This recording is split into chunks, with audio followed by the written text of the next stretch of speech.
Assalamualaikum warahmatullahi wabarakatuh. Perkenalkan, nama saya Nitya Rahmani Dini, NIM 1909355 dari Pendidikan Teknik Mesin 2019. Saya di sini melakukan tugas yang diampu oleh Bapak Supriyono SPD MPD, yaitu Pendidikan Kewarganegaraan, yaitu menganalisis tentang kesadaran masyarakat Indonesia dalam melakukan social distancing guna mengurangi penyebaran virus corona atau COVID-19. Menurut saya, masyarakat Indonesia pada saat ini dalam melakukan social distancing itu memiliki kesadaran yang masih kurang. Dapat dilihat di wilayah saya, yaitu di Kecamatan Tanjung Sari, Kabupaten Sumedang. Di sini masih banyak polisi-polisi yang harus menegur setiap warga yang berlalu lintas karena tidak menggunakan masker ataupun tidak menggunakan sarung tangan. Lalu ditambah di kota-kota besar seperti Depok, bahkan wali kotanya sendiri harus turun tangan atau terjun ke lapangan langsung untuk menegur para warganya yang masih berkerumun di luar dan melakukan aktivitas di luar. Untuk meningkatkan kesadaran tersebut, kenapa kita tidak melihat negara Italia yang lebih dulu terkena virus COVID-19 ini? Pada tahap 1, Italia mengumumkan kasus pertama COVID-19. Halah, cuman flu biasa, ngapain pakai masker, ngapain pakai sarung tangan. Lalu tahap 2, jumlah kasus COVID-19 mulai meningkat secara signifikan.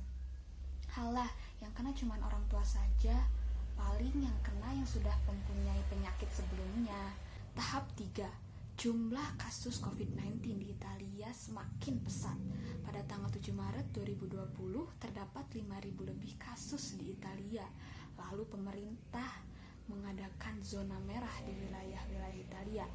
Sekitar 25% wilayah Italia dikarantina, sekolah ditutup, universitas ditutup, namun bar, restoran, lalu tempat-tempat bisnis lainnya masih dibuka oleh pemerintah. 75% wilayah di Italia masih menganggap enteng. Anjuran dalam melakukan cuci tangan diberlakukan di mana-mana, namun masih dianggap hanya sekedar anjuran. Tahap 4, kasus COVID-19 di Italia meningkat sangat pesat. Sekolah, universitas ditutup selama 1 bulan. Lalu darurat nasional diberlakukan oleh pemerintah. Rumah sakit, segala kapasitasnya ditingkatkan, ruangan dibersihkan untuk COVID-19 saat itu. Dokter-dokter tidak ada, perawat masih kurang, sehingga pada saat itu Italia bagaikan perang, karena dokter harus memilih mana yang harus diselamatkan berdasarkan prioritas peluang hidupnya, yang artinya yang memiliki penyakit bawaan seperti diabetes, hipertensi, stroke, dan lain-lainnya itu tidak termasuk ke dalam prioritas. Tahap 5, lebih dari 9.000 kasus terjadi di Italia. Mereka mulai ketakutan. Seluruh kota lockdown di Italia pada saat itu. Mereka boleh keluar jika memang ada keperluan yang darurat, dan itu pun dalam pengawasan yang ketat. Semua bisnis masih dibuka oleh pemerintah, dan mereka sudah mulai menggunakan masker dan sarung tangan. Tahap 6, Italia berubah pikiran. Semua bisnis ditutup, bar, restoran, bahkan pusat pembelanjaan, kecuali apotek dan supermarket, karena dalam 1 hari saja ada 2.000 lebih kasus yang positif COVID-19.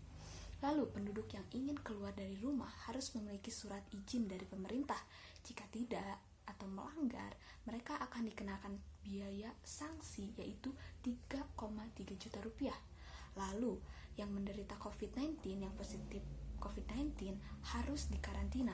Jika yang tidak mau dikarantina mendapat sanksi, yaitu 1-12 tahun penjara atau mendapat pasal pembunuhan. Untuk itu, yuk mulai dari diri kita sendiri dengan mempelajari kesalahan-kesalahan yang sudah terjadi di negara lain, yaitu dengan melakukannya social distancing, karena virus tidak akan mudah tersebar atau menginfeksi diri kita sendiri dengan adanya social distancing. Sekian dari saya. Assalamualaikum warahmatullahi wabarakatuh.